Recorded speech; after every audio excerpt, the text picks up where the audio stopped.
ಹಾಗೂ ಮಾದಕ ವಸ್ತು ಬಳಕೆ ವಿರುದ್ಧ ಜಾಗೃತಿ ಅಭಿಯಾನಕ್ಕೆ ಚಾಲನೆ ನೀಡಲು ನಮ್ಮೊಂದಿಗಿದ್ದಾರೆ ನಾಯಕ ನಟ ರಿಯಲ್ ಸ್ಟಾರ್ ಉಪೇಂದ್ರ ಅವರು. ದೇವರು ಕಣ್ಣು ಮುಂದೆ ಕಾಣಿಸೋದೇ ಇದೆ.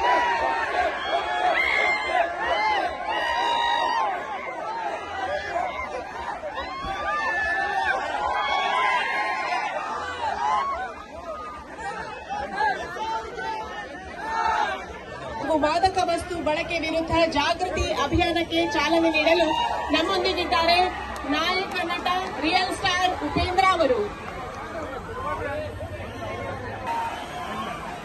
ದೇವರು ಕಣ್ಣು ಮುಂದೆ ಕಾಣಿಸೋದೇ ಇದೆ.